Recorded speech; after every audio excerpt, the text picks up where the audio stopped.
E vamos então para a Biologia 2 da semana 20, nossa aulinha de doenças do sistema respiratório. Vamos lá, né? Começando. Primeira coisa, o sistema respiratório humano. Chama a tua atenção para as aulinhas de fisiologia lá desde janeiro, da primeira semana. Você tem ainda na área do aluno as 30 aulinhas de fisiologia, cada aulinha de 20 minutos, para você revisar toda a fisiologia humana. Vá lá, dê uma olhada, não deixe de olhar, tá claro? Agora nós vamos estudar as doenças. Mas vamos lá, o sistema respiratório, você lembra, né? Aqui nós respiramos, vai do nariz para a faringe, G para a laringe, após a traqueia, então, para os brônquios que terminam nos pulmões, ó. Para a laringe, após, para a traqueia, então, para os brônquios que terminam nos pulmões. Aqui está a laringe, onde estão as cordas vocais. Aqui está a traqueia, que se divide em dois brônquios aqui nessa região, ó. Os brônquios, no caso brônquio direito e esquerdo, vão dividir em bronquíolos, que chegam nos alvéolos, lembram? Nos pulmões temos bronquíolos e alvéolos, que vão fazer alvéolos. Hematose são as trocas. Vai sempre levar o O2 para a circulação. Então, tudo começa com o sistema respiratório, que bota o ar para dentro. A nossa respiração é pulmonar, lembra? Todos os mamíferos, todas as aves e todos os répteis têm pulmão. Também tem pulmão nos anfíbios, mas é um pulmão primitivo. Não tem pulmão, mas quase tem pulmão, os peixes ósseos, um grupo de peixes ósseos que tem uma bolsa chamada bexiga natatória, que funciona razoavelmente como se fosse um pulmão muito primitivo. E também tem pulmão aqueles animaizinhos bem primitivozinhos, os gastrópodos, moluscos terrestres. Mas o assunto da gente hoje é pulmão humano, pulmão alveolar, ok? Dentro do nosso pulmão tem alvéolo. Como é que o ar entra no pulmão? Quando o diafragma desce, contrai, o ar entra, ele entra por sucção, por pressão negativa intratorácica, tá claro? E aí o ar entra, vai até os pulmões, o pulmão se expande e aí a pessoa vai fazer as trocas gasosas. Observe o alvéolo e o sangue. Perceba que no alvéolo eu tenho mais oxigênio dentro do alvéolo, observe bem, ó, e menos oxigênio aqui no sangue, ó. O capilar está com 40 e o alvéolo está com 104. Aí o oxigênio, observe o que vai acontecer, ó, ele entra no sangue, porque a PO2 é maior no alvéolo do que no sangue. Exatamente o contrário acontece com o CO2. Observe, veja, a PCO2 está em 45, observe bem, ó, e a PCO2 no alvéolo está em 40. Ou seja, vai haver passagem ao contrário, o CO2 vai sair do sangue, CO2 vai embora e O2 vai entrar, CO2 vai sair e O2 vai entrar, tá claro? E aí vem, por que você respira? Será que é pelo excesso de CO2 que tem que pôr para fora? Ou será que é pela falta de O2 que precisa entrar? Falta de O2 ou excesso de CO2? Vamos pensar? Cuidado, gente. Você não respira pela saudade do O2. Você respira pelo excesso de lixo, de CO2, de veneno. Esse CO2 aumentando diminui o pH, provoca acidez, e a acidez sanguínea, o pH diminuindo, é percebido dentro do seu encéfalo, dentro da sua cabeça, no bulbo. Lembra do bulbo no cérebro da gente? Bulbo, bulbo, bulbo, bulbo. Não é ele que controla batimentos cardíacos, é ele que controla movimentos respiratórios. O bulbo faz isso graças ao pH do sangue, a acidose provocada pelo excesso de CO2, tá claro? Importância das células caliciformes. Veja, tem aí um desenho mostrando a traqueia da gente e dentro tem um tecido epitelial pavimentoso, estratificado, pseudoestratificado, enfim, é um tecido epitelial com cílios. Esses cílios se movem para empurrar impurezas para fora. É um tecido epitelial, porque tem que ter células juntinhas.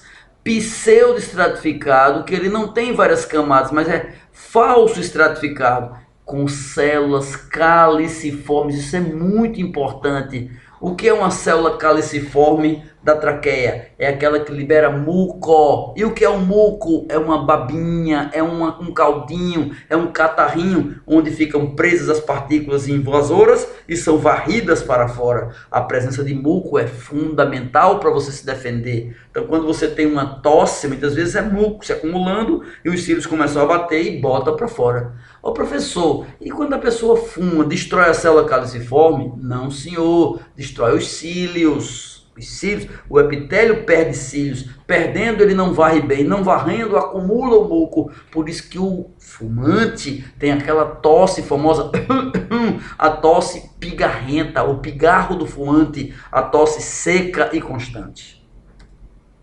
Fumar ou não fumar? Eis a questão, simples assim, não fume. Ah, mas eu quero, então fume, a liberdade é sua, mas as consequências são muito graves. Há menos de 3 meses perdi minha mãe, causa essencial da morte, fumo, uso do cigarro, o cigarro acaba com o pulmão, acaba com os alvéolos, pode ser causador de câncer, etc, etc, etc, etc. São milhares de substâncias tóxicas que você escolhe colocar para dentro de si por troca de algum prazer. Isso é um perigo. Mas vamos lá, vamos à próxima.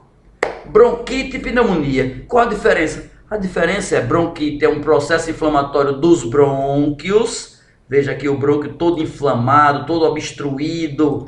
E a pneumonia é um processo inflamatório dos alvéolos, bronquíolos e alvéolos, eles cheios d'água, cheios de secreção.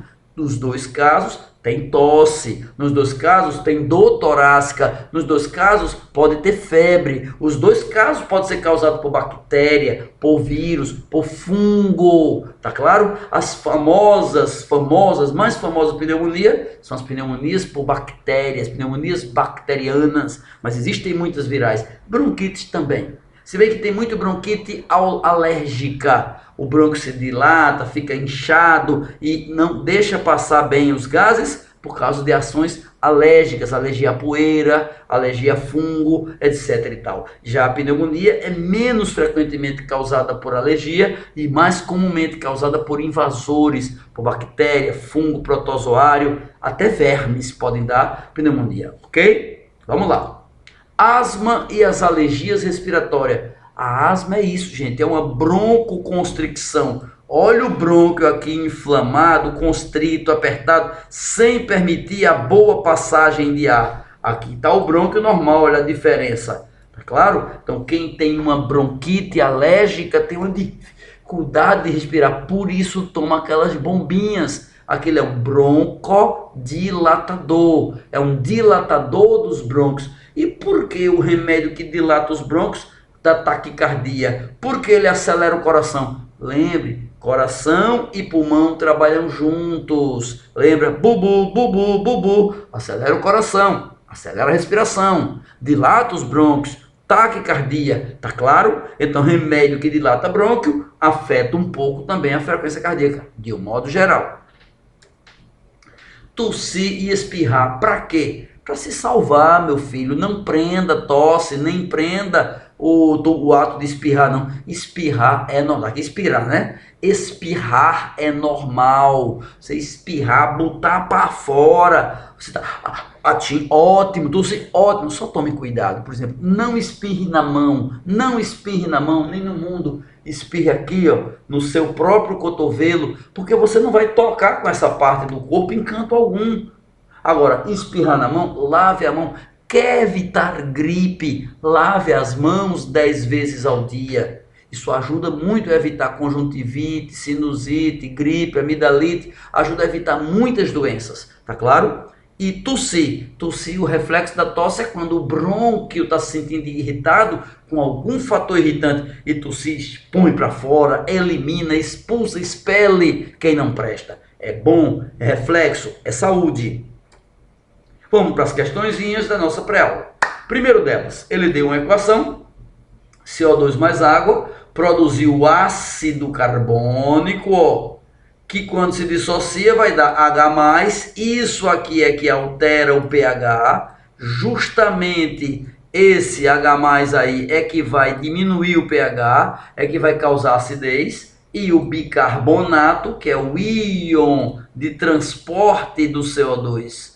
Bicarbonato é o íon de transporte do CO2. Então, essa reação química, ela acontece onde? Na hemácia. Dentro das hemácias da gente, tem duas proteínas de altíssima importância. A hemoglobina, óbvia, porque transporta o O2, até o CO2 um pouco, mas principalmente o O2, e a anidrase carbônica, olha o nome, anidrase carbônica, olha o nome, anidrase, vai se ligar o carbono com hidra, água, anidrase, hidrase, água, anidrase carbônica, água com CO2, vai dar ácido carbônico e vai alterar o pH. Esse pH alterado altera a respiração, altera a circulação. E o bicarbonato é a forma de transporte do CO2, tá claro?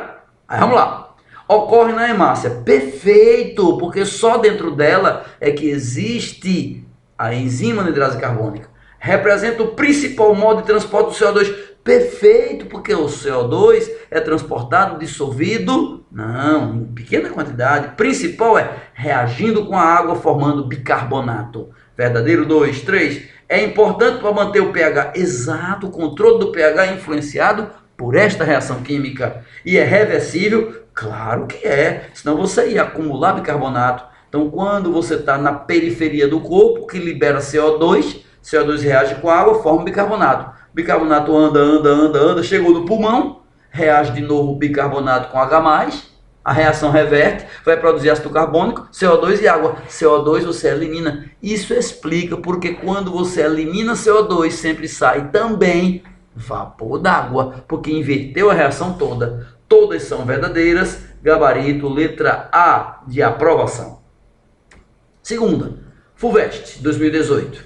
Primeira frase, ele diz: impulsos nervosos estimulam a contração do diafragma e de músculos intercostais, provocando a inspiração. Perfeito. Para a gente poder respirar, é preciso que o diafragma se contraia e os intercostais externos se contraiam. Essa contração muscular expande o tórax. Expandindo, entra o O2. Perfeito, verdadeiro, a primeira. Segunda, a concentração de CO2 no sangue influencia o ritmo respiratório totalmente, porque o CO2 aumentando, aumenta o bicarbonato, baixa o pH, e isso influencia o ritmo no bulbo. Verdadeira primeira, verdadeira segunda.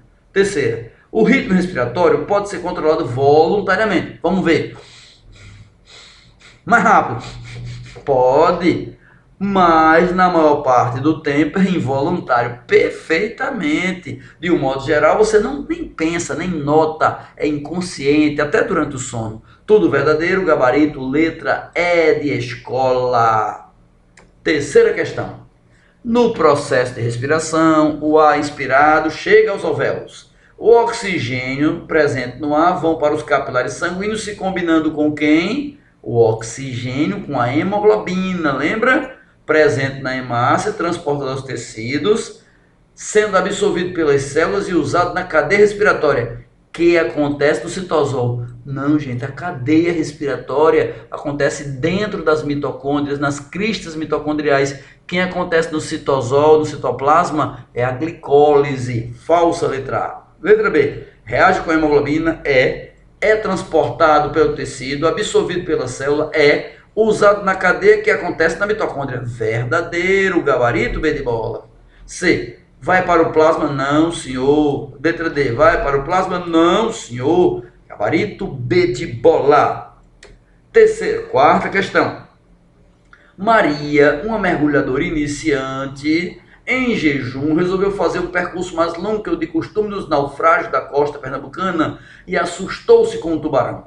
Na ocasião, reteve a respiração por um tempo prolongado, seguida de inspirações rápidas. Ela parou e depois, após algum tempo, sinalizou para José que precisava subir.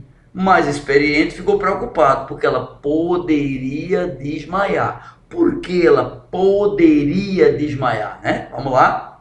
Letra A. A hiperventilação, provocada por inspirações curtas e retenção do ar, aumenta a concentração de O2. Aumenta, não diminui, né? Ela vai diminuir a concentração, não é assim? Não, gente, ela aumenta a concentração de O2. Onde aumenta o O2? No corpo dela. fazendo o sistema nervoso diminuir ventilações? Resultando em uma parada de quase toda... Não, peraí, meu amigo, porque o O2 é produto... O erro está aqui, ó. Dizer que o O2 é produto final das reações metabólicas. O O2 é reagente. Falso. Letra B. Uma vez no sangue, o O2 se combina com a hemoglobina.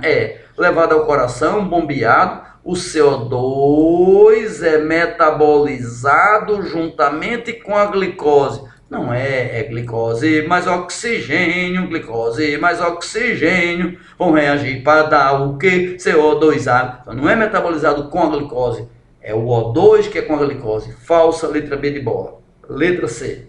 O principal estímulo respiratório não é o excesso de CO2, mas a falta de O2. Mentira, é o excesso de CO2, é ele e não do O2. Falso. Letra D. A pressão sobre o tórax dificulta a difusão de gases nos alvéolos. Aumentando a concentração de CO2, diminuindo a de O2. Isso compromete a respiração, que precisa de glicose e oxigênio, visando a transformação de energia e síntese de ATP. Verdadeira, embora fora de contexto.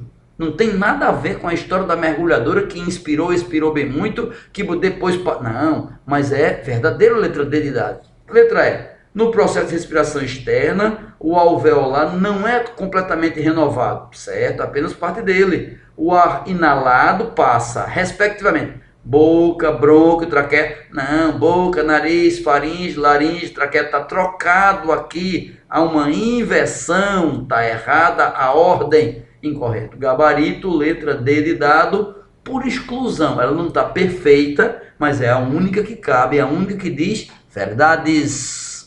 E quinta questão. O enfisema pulmonar é uma doença crônica que afeta os alvéolos. A figura representa alvéolos saudáveis, o primeiro, perfeito, e enfisematoso, aquele do fumante, alvéolo todo arrombado, com pouca superfície de trocas. Podemos dizer, vamos lá, podemos dizer que, primeiro, o enfisema interfere na absorção de oxigênio, não prejudicando a eliminação de gás. Não, prejudica as duas coisas, porque diminui a superfície. As trocas ocorrem por difusão, e a imagem 2 são alvéolos doentes, cuja dilatação amplia a área de contato. Amplia não, reduz a superfície de contato. Letra C. As trocas gasosas ocorrem por transporte ativo? Não, por difusão. D. Capacidade de inspiração nos alvéolos da imagem 2 é prejudicada quando a expiração está eficiente. Não, inspiração e expiração não tem a ver com o alvéolo. E letra E. Trocas gasosas são por difusão, claro. O 2 é o alvéolo doente, e a inflamação diminui a área perfeitamente. Gabarito, letra E de escola, na quinta questão da nossa ficha, tá joia? Um abraço, felicidades e até a próxima.